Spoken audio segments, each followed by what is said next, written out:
it's too easy for young people to live in a virtual world and give up the social world, the real world.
Hi, I'm Phil Zimbardo.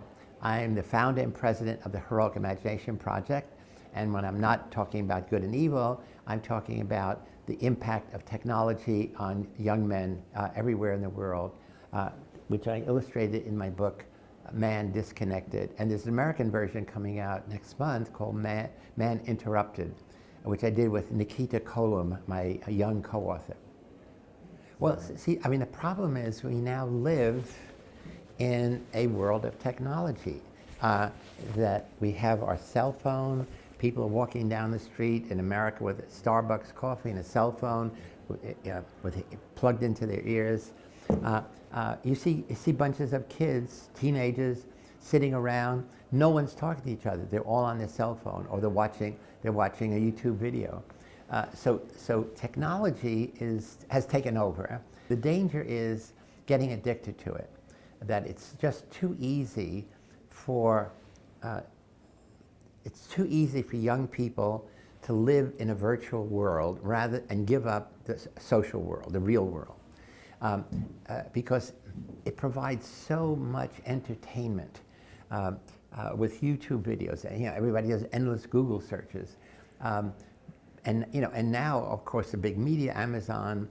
Any movie you want, any song, you can have all the music in the world can be, at your fingertips, and again, endless movies, and so I appreciate the value of that.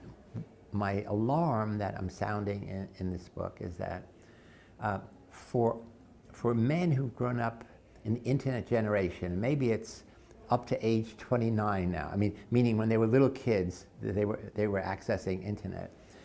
For those young men, the internet has become too important.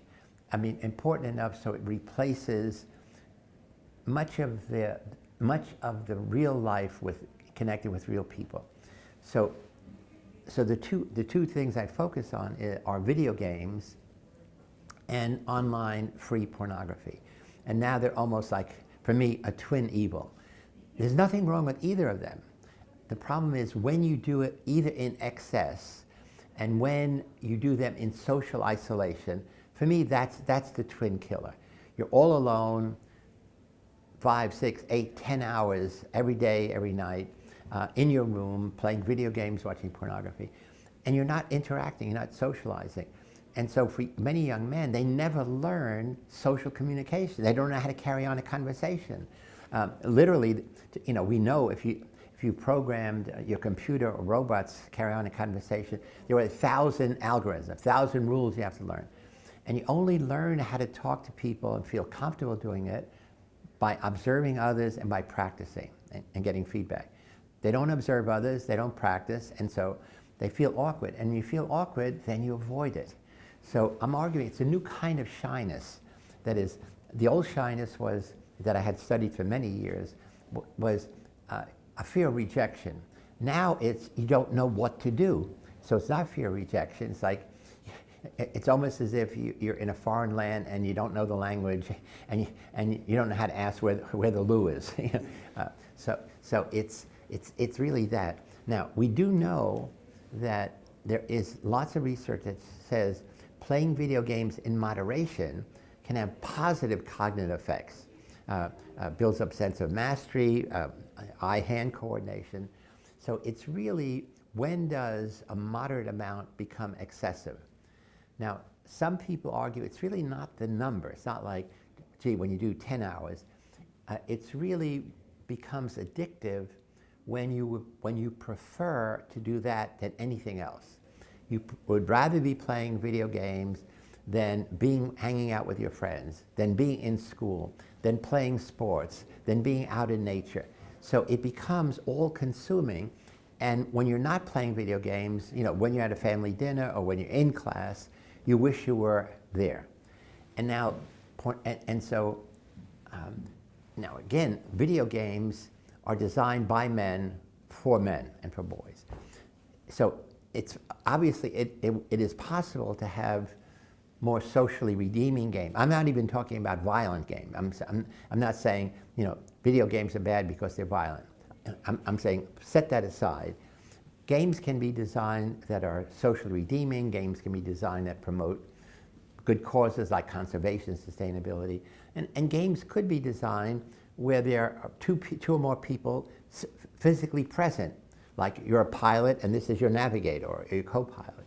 And so that's what I've been pushing for. But the games are designed by men, for men, with male values of domination, of aggression, and it turns out the same is true with pornography. Pornography, and both of these are multi-billion-dollar businesses. So it's not like other things. In past years we said it's a fad. Teenagers go through it. No, these are multi-million-dollar businesses that are only going to get more fascinating, more involving, more engaging. And again, the video pornography is designed by men, for men. Now, I'm even setting aside the objectification of women, but what it means is that you press a button or you type in a few words, www.porn.hub, and there's a world of pornography. There are things you had never even imagined were possible, but also it's a strange world because everybody is beautiful. The women they all look like models. The women are beautiful. The men are physically, they're studs. They have enormous penises. They perform for, 20 to 30 minutes, on end. And what you don't realize, this is all edited. I mean, that is if they have an orgasm too soon, they edit it out, they start all over again. But the point is, you're a young man who hasn't had sex yet. And the more pornography you watch, the more it becomes the social norm. This is what women want. This is what women expect. This is what sex is. And this is what's expected of you. And the problem is those expectations are incredibly high. Namely, you see somebody like you, only it's a man, performing incredibly. I mean, with enormous penis, nonstop, 16 positions in 20 minutes. And suddenly you feel inferior, inadequate. Okay, so that's my concern. Now the other thing is, because the games are designed by men, the pornography by men, really for men, it takes all the romance out of sex. No one kisses, no one touches gently, no one communicates. There's no words. Nobody talks. There's no negotiation of boundaries. A woman said, this is okay, this is not okay. So again, the idea is there's nothing wrong with video games, there's nothing wrong with pornography. It's when either of them are used in excess, when either of them are done in complete social isolation, and when they become addictive in the sense of the young boy and young man would rather be playing video games, watching pornography, than anything else in the universe. Yeah, technology replaces people. In the automobile industry, in most countries, there's no auto workers, there's robots. When you go to the supermarket now, you can check out yourself, so that replaces supermarket checkout people. So it increases profitability by replacing people with machines. But as I'm a social psychologist, I believe people need people. People have to want to be with other people. And when you get to a point where you say, virtually all of my needs can be satisfied by technology, and now the newest technology is the virtual reality, where you wear the goggles and the world is in your head.